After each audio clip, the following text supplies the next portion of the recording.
Le chef de l'État a eu une rencontre avec les chefs de la socio-économique. Semak Ahmed Saïd a prêté serment ce matin devant la Cour de justice de cette institution. Le désormais agent comptable inter-État de la Semak compte servir avec dévotion et professionnalisme. Femme de valeur, lève-toi et éclaire le Tchad.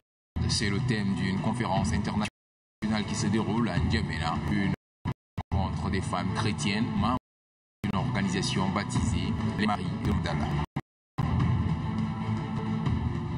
Auparavant, du journal. Comme vous le savez, le chef de l'État se trouve depuis hier à Faya pour une visite de travail. Aujourd'hui, le chef de l'État a eu une rencontre avec les autorités administratives de la région du Borkou.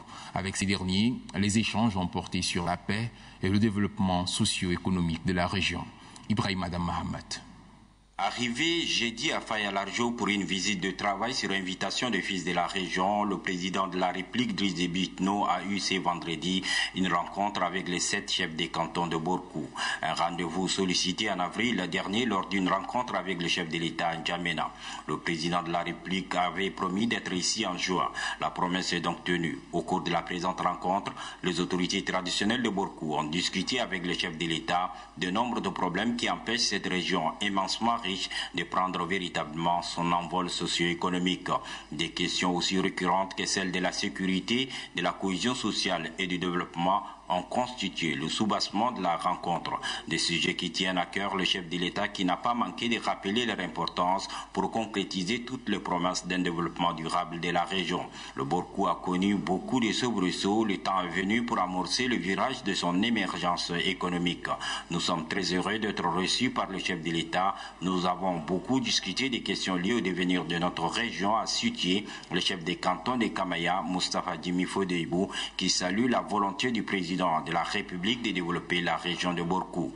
Il a promis la construction des infrastructures sanitaires, socio-éducatives et routières. Une promesse qui sera tenue car le chef de l'État n'a jamais failli à ses engagements, surtout vis-à-vis de la région de Borkou. Cependant, pour se développer et bénéficier de toutes les faveurs du gouvernement, la région a besoin de la cohabitation pacifique entre toutes les composantes de sa population.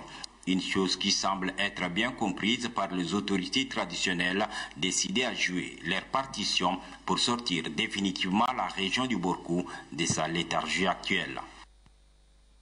Après avoir présenté la semaine dernière sa lettre de créance au président de la République, l'ambassadrice de France au Tchad, Evelyne Decor, était ce matin à la primature. Avec le chef du gouvernement, Joseph Dimbranga Dadnadi, il a été surtout question du renforcement de relations séculaires d'amitié et de coopération. Le Tchad, à travers le plan national de développement, nourrit des sérieuses ambitions pour son développement. Il s'agit là d'un programme qui couvre tous les secteurs clés. Sa mise en œuvre nécessite donc l'intervention de tous les acteurs nationaux. Assirana Batingar. À peine l'encre de la validation du programme national de développement séché, que les partenaires au développement du Tchad se bousculent au portillon pour l'accompagner dans sa mise en œuvre. Et pour preuve, il y a 48 heures, le coordinateur du système des Nations Unies au Tchad est venu échanger avec le Premier ministre chef du gouvernement des modalités pratiques de l'appui de son institution et des autres partenaires à la matérialisation de ce programme.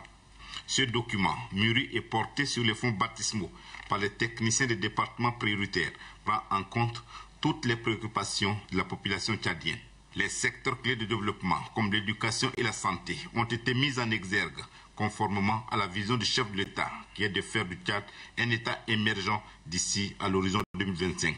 Surtout qu'il a opté pour la renaissance de l'école tchadienne lors du forum sur l'éducation en septembre de l'année dernière, ainsi que sa volonté manifeste, voire inébranlable, de faire accéder à ses compatriotes des soins gratuits et les prestations de services de qualité.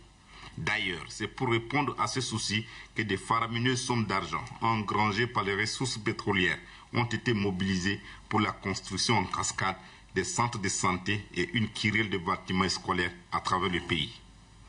La question de protection du couvert végétal en danger par le comportement de l'homme n'est pas occultée dans ce document.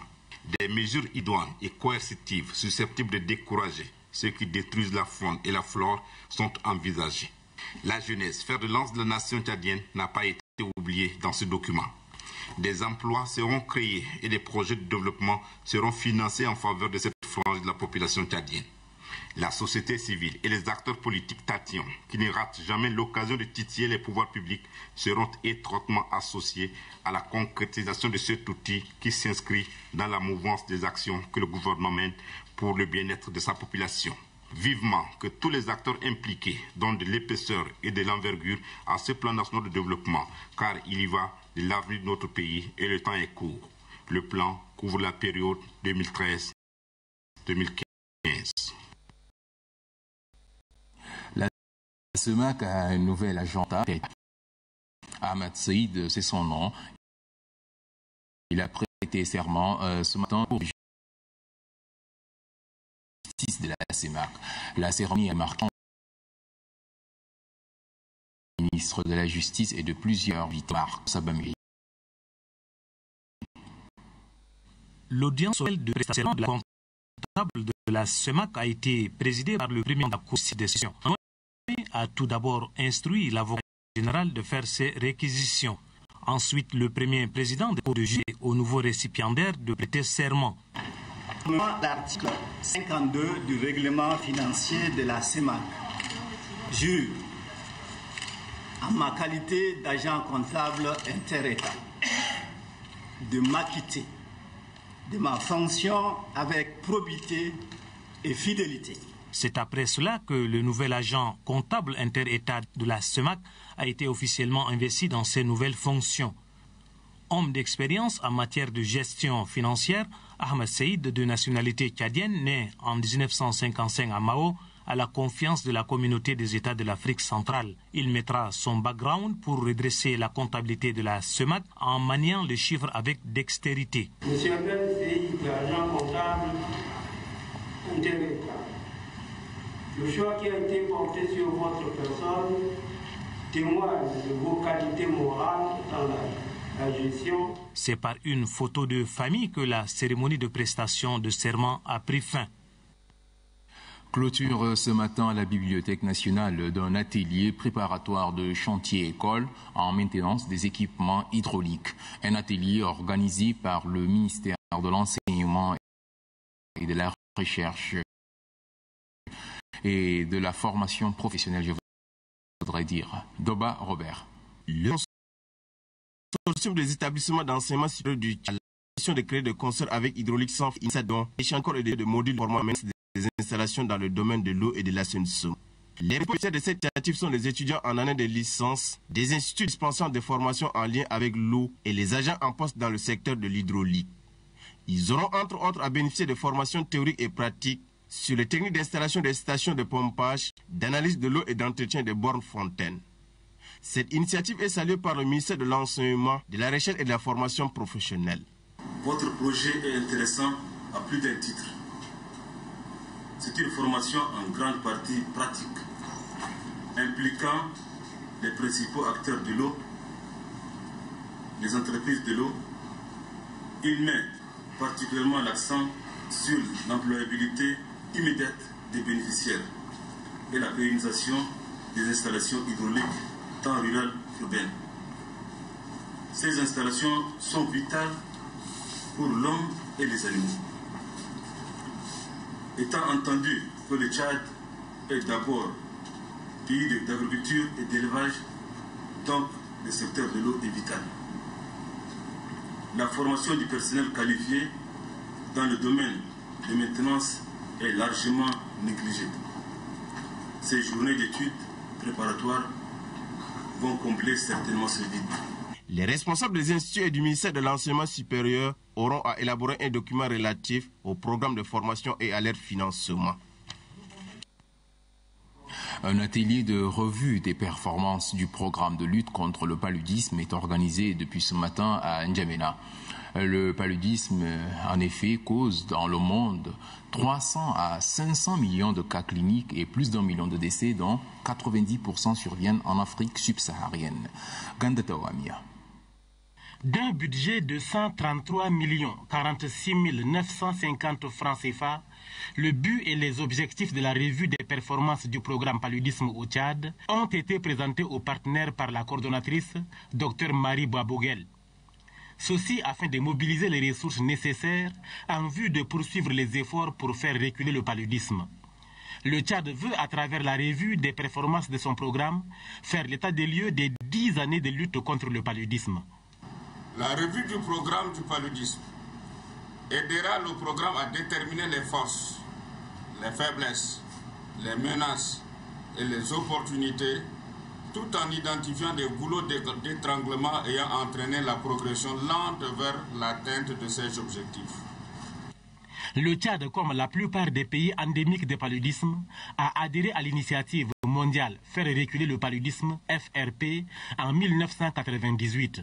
L'objectif visé était de réduire de 50% la mortalité liée au paludisme en 2010, puis de 30% en 2015 et de 20% en 2025, de sorte qu'en 2030, le paludisme cesse d'être une cause majeure de morbidité, de mortalité et de pertes économiques. Tout au long de son fonctionnement, le programme national de lutte contre le paludisme a connu des progrès significatifs, des difficultés et contraintes dans sa mise en œuvre. L'actuelle revue propose des solutions pour une exécution plus efficace, pouvant conduire à une meilleure couverture et une intervention plus efficace sur le terrain. 7 médecins jordaniens spécialistes en gynécologie, pédiatrie et chirurgie viennent appuyer le secteur sanitaire tchadien. Cette visite entre dans le cadre de la caravane ophtalmologique qui débutera demain à l'hôpital général de référence nationale. La délégation des médecins a été accueillie cet après-midi à l'aéroport international Hassan Diamous de N'Djamena par le secrétaire général du ministère de la Santé publique. La pharmacie régionale d'approvisionnement tient sa 4e assemblée générale.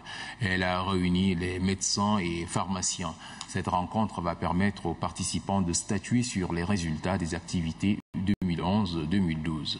Anastasie Bissi. Cette 4e assemblée générale de la pharmacie régionale d'approvisionnement PRA zone de N'Djamena est consacrée à l'analyse des résultats des activités de 2011 et 2012. Les difficultés rencontrées par cet organe dans la mise en œuvre de ces activités constituent également l'un des points à débattre au cours de ces assises. À terme, les participants vont donc faire des propositions appropriées afin de relever le défi. Les médicaments constituent l'un des piliers du système sanitaire, faisant partie du fondement de la politique sanitaire du pays.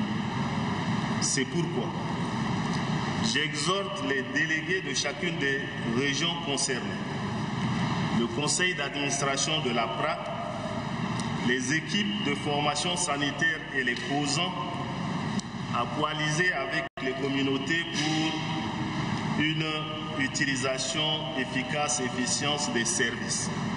La pharmacie régionale d'approvisionnement zone de N'Djamena a pour objectif d'assurer la disponibilité permanente des médicaments, des réactifs et des consommables médicaux dans les formations sanitaires dans sa zone d'action.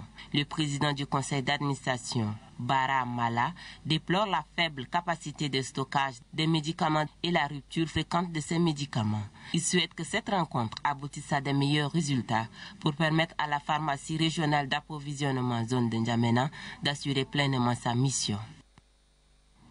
L'amélioration des conditions de vie de la population par une gestion durable des ressources a été à l'ordre du jour d'une rencontre entre le ministère de l'Environnement et ses partenaires. Une rencontre qui a permis au ministère d'affiner ses projets dans le domaine de gestion durable des ressources. Noubadoumbaï Talomadi. Des stratégies se développent pour la mise en pratique des plans d'action prioritaires des projets pour la protection de l'environnement et des ressources halieutiques. Pour traduire dans les faits cette volonté, les experts du ministère de l'Environnement, en partenariat avec ceux d'autres ministères, ont validé 42 fiches de projets et actions permettant la gestion durable des ressources environnementales et la maîtrise des risques environnementaux. Selon le consultant Mathieu Bécan, la validation de ces fiches de projets prioritaires et leur recadrage sont des jalons importants posés par les experts pour la gestion durable de l'environnement. La rencontre de Dougia a permis de prendre d'initiatives pertinentes pour asseoir au Tchad les bases d'un développement rationnel des ressources naturelles. La secrétaire générale du dit ministère se réjouit des résultats obtenus. Au total, ce sont 42 fiches de projet qui ont été examinées et adoptées. Et ces fiches ont été classées dans 5 axes prioritaires qui sont la conservation durable des ressources naturelles, la conservation de la biodiversité, les risques environnementaux, questions transversales et développement durable et enfin la gouvernance. Compte tenu des différentes problématiques liées à la biodiversité, la rencontre de validation des fiches des projets prioritaires est une réponse indispensable aux sollicitations des autorités en charge de gestion des ressources naturelles, a souligné la secrétaire générale du ministère de l'Environnement. La coordination de la brigade de contrôle contre le braconnage et la dégradation de l'environnement installe ces différentes unités. Celle d'Aboudéa a été ainsi installée. Et un reportage de Gandata Ouamia.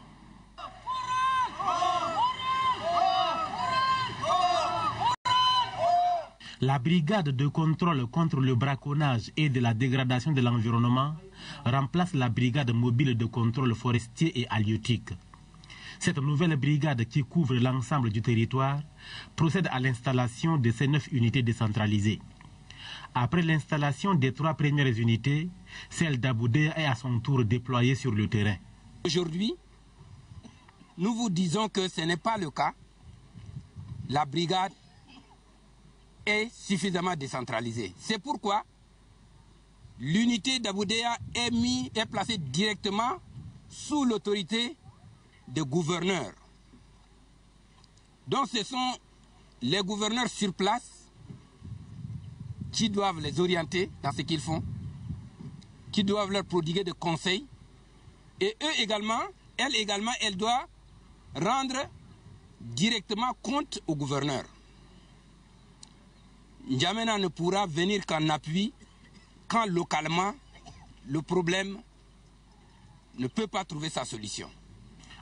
En plus de leur rôle de lutte contre le braconnage et la dégradation de l'environnement, les éléments de la nouvelle brigade constitués essentiellement des agents du ministère de l'Environnement et des Ressources halieutiques sont des agents de développement rural.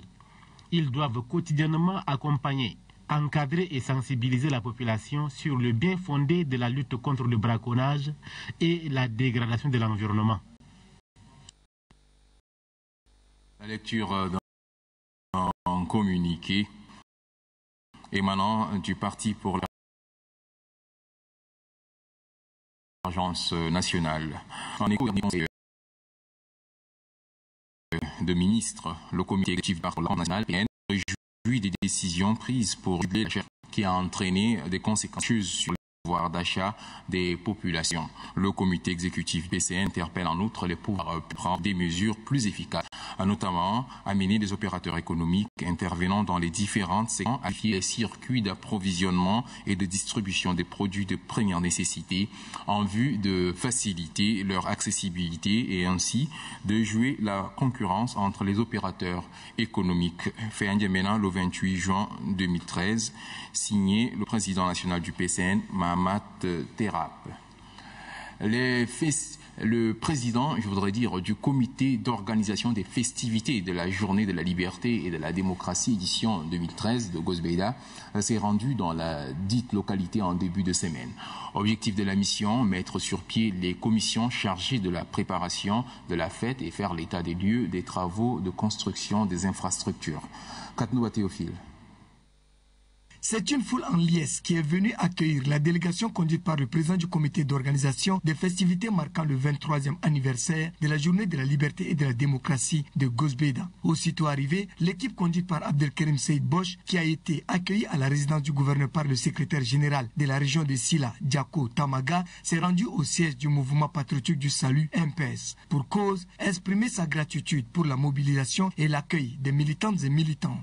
Il s'en est suivi une rencontre avec les autorités administratives, civiles et militaires, les chefs traditionnels et les responsables des associations de la société civile. Une rencontre qui a permis de mettre en place les 12 commissions chargées de la préparation des dites festivités sur le plan local. Il s'agit de commissions infrastructure, accueil et hébergement, sensibilisation, mobilisation et communication, restauration, logistique et approvisionnement, pavoisement, santé et sécurité, manifestations culturelles et sportives, défilés, protocoles et opérateurs économiques.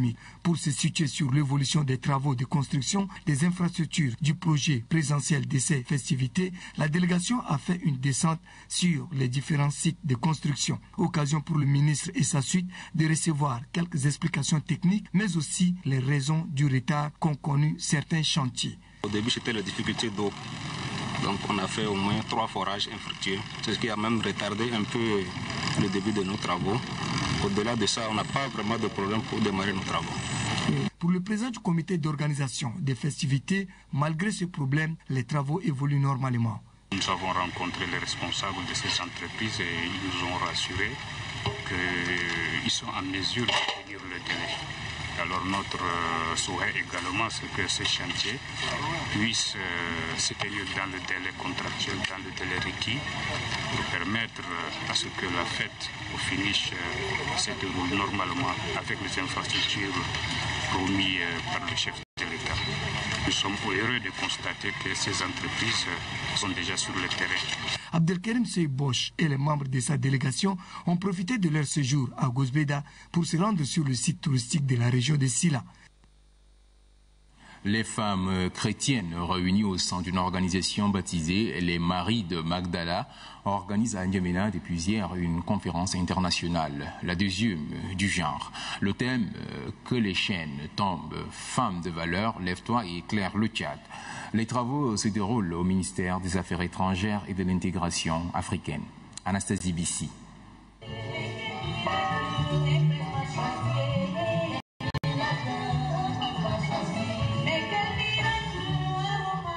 C'est par la louange que les Maries de Magdala annoncent leur grande conférence, deuxième édition placée sous le thème que les chaînes tombent, femmes de valeur, lève-toi et éclaire le Tchad. Cette rencontre est un cadre d'échange et de partage des enseignements bibliques. Elle vise à amener les femmes à se débarrasser de certains mots, notamment l'orgueil, la calomnie, la paresse ainsi que la haine pour se mettre au travail afin de contribuer au développement spirituel des populations. Le ministre de l'Action sociale, représentant le Premier ministre, appelle le peuple tchadien à cultiver la paix. Nous devons unir nos forces, nos compétences, nos moyens, qu'ils soient spirituels, financiers, matériels, au fin de combattre ces nouveaux fléaux qui menacent dangereusement la survie de nos sociétés, voire les fondements de notre cohabitation pacifique et pacifiée. Musulmans, chrétiens et animistes, soyons animés de l'amour, du pardon, de l'esprit de paix, condition sine qua non du développement du Tchad, je vais dire de la renaissance du Tchad. La marraine des Maries de Magdala, Monique Ngaralbay, convie quant à elle ses sœurs à lutter contre le mariage précoce, les différentes formes de violence qu'elles subissent et les pesanteurs socio-culturelles pour un Tchad prospère. Le maire 3e adjoint Esther Ouébego rêve son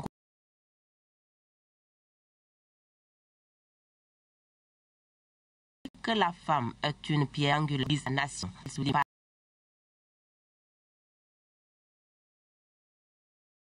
L'État a besoin du soutien de l'homme pour leur formation. Les pasteurs responsables des Israéliens de s'achever les sur. Il s'agit du dialogue exercice dans ce rythme.